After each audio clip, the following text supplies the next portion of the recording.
suis très heureuse de vous accueillir sur France 3 Rhône-Alpes Auvergne. Goûtez-voir est aujourd'hui à Nyons, dans la Drôme provençale. Nyons est une ville de 7300 habitants à 45 km de Montélimar. Alors, le cœur de Nyons est ici, c'est la vieille ville. Ruelles, places et passages couverts font le charme de ce lieu, animé aujourd'hui par la fête de l'huile nouvelle, la Licoque. Vous apercevez l'Aigle, c'est la rivière, et le pont roman, âgé de 600 ans et d'une hauteur de 18 mètres. Allez, tout de suite, c'est le sommaire de ce goûter-voir à Nyons. L'huile d'olive et l'olive noire de Nyons ont obtenu l'appellation d'origine contrôlée en 1994. Christian Telade, directeur de la coopérative oléicole du Nyonsais, et Jean-Pierre Jourdan, membre de la FIDOL, association qui regroupe mouliniers, producteurs, coopérateurs, parleront de ce fruit exceptionnel, la tanche. Michel Combe et Jean Lager, de la confrérie des Chevaliers de l'Olivier, évoqueront la 25e fête de l'Alicoque. Michael Jaubert, du restaurant D'un goût à l'autre, réalisera une recette délicieuse et simple, le millefeuille de rouget craquant en tapenade, foie gras de canard, relevé d'un coulis de poivron. Philippe Pialat, trufficulteur et vigneron à Montbrison-sur-Lèze, racontera les trésors du terroir. L'olive de Nyons est, paraît-il, la meilleure du monde. Jean-Pierre et Christian, bonjour. Alors, tous les deux, vous êtes passionnés par un arbre, l'olivier. Qu'est-ce qu'il a de spécial, cet arbre, Jean-Pierre? Bonjour Odile. Cet arbre, c'est l'arbre mythique de Méditerranée. Et je crois que c'est Duhamel qui a dit Nyons. Et là où s'arrête l'olivier, s'arrête à la Méditerranée. Oui. Et si personnellement je suis passionné de l'olivier, je crois que c'est parce que j'ai vécu dans mon jeune âge en tant que collégien à Bulle-et-Baronnie, un petit village du sud-est de la Drôme, le gel de 1956, où j'ai vu cet arbre pleurer dans le courant de février par des températures de moins 18, moins 20 degrés, et qui ruinait toute une région. Eh oui. Mais les gens aussi rebondirent.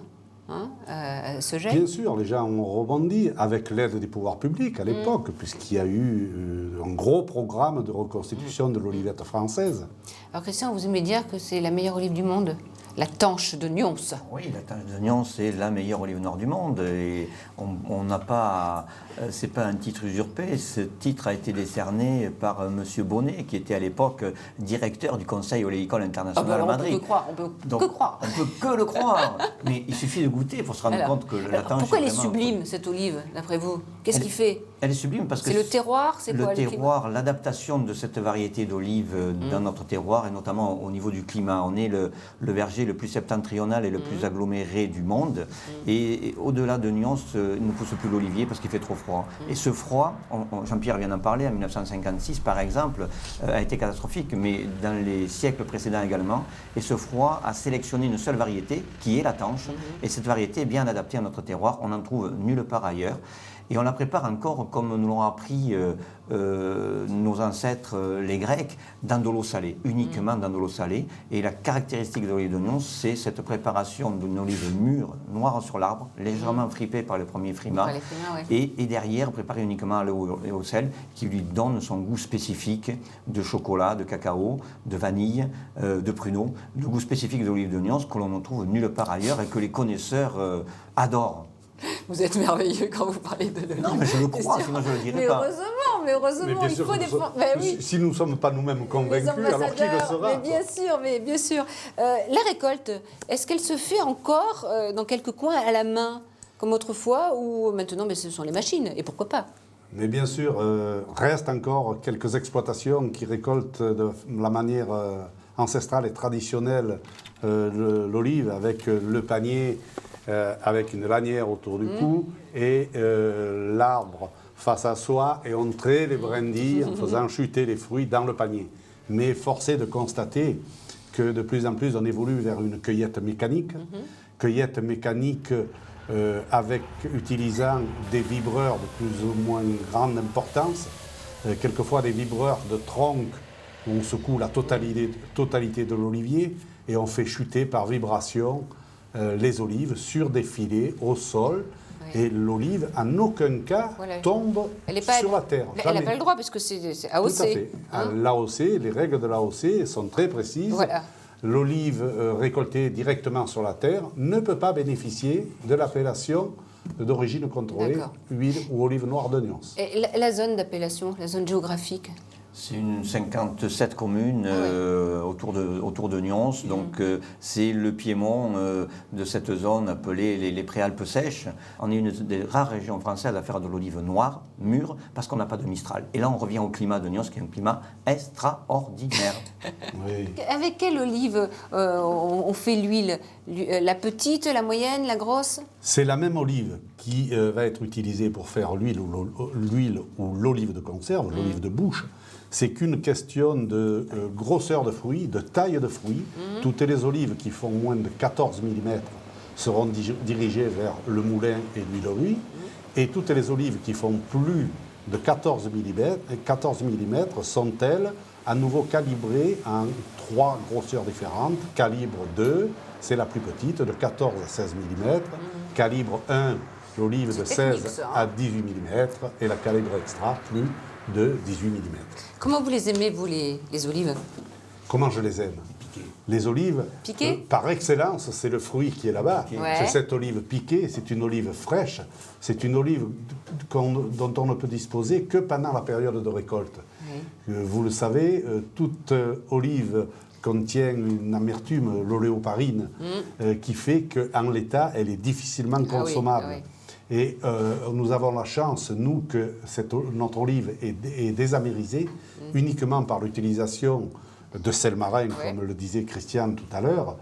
Et dans le cadre de l'olive piquée, l'olive fraîche, cette olive est passée sitôt cueillette à une machine où la pulpe est perforée, de manière à on alterne ensuite dans une caisse une couche d'olive, une couche de sel, une couche d'olive, une couche de sel. Et le fait d'avoir la pulpe piquée, le sel pénètre beaucoup plus facilement et permet une désamérisation rapide.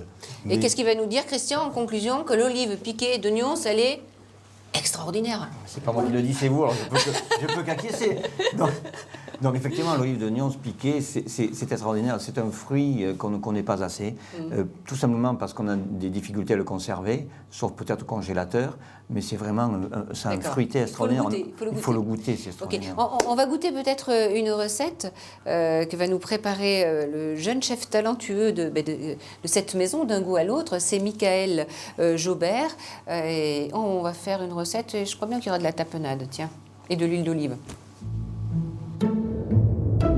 Alors comme ça, Michael, tu es originaire de la Seine-sur-Mer? Eh oui. Mais tu es toujours dans le Midi, hein, à Nyons? Toujours. J'ai quitté la mer, mais pas la Provence. Voilà. Alors ta recette, elle a un accent provençal. Millefeuille de rouget. Millefeuille de filet de rouget barbé, craquant, en tapenade d'olive de Nyons, foie gras de canard, relevé d'un coulis de poivron.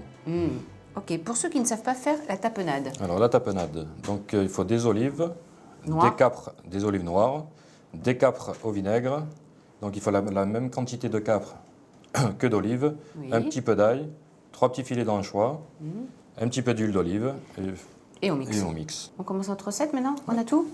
Allez, on y va. On commence par monter le millefeuille. Ah ben c'est toi le chef, hein, fais ce que tu veux. Allez, on monte le millefeuille, vas-y, je te laisse faire. Alors, donc, on prend une feuille de brique. Ça on le trouve partout, hein. Partout, voilà. Oui. Ok. Donc on la plie en deux. Ok, comme ça. Ensuite, on prend un filet de rouget. On dispose moins de la moitié. Un petit peu de tapenade d'olive, de Nyons. Ensuite, j'en salive. Un petit morceau de foie gras. Ça, c'est une recette que tu as inventée. Hein? Oui. Parce que alors, toi, de l'imagination, pour les recettes, tu en as. Hein? Assez, un petit peu, oui. Mais ce qui est intéressant, non,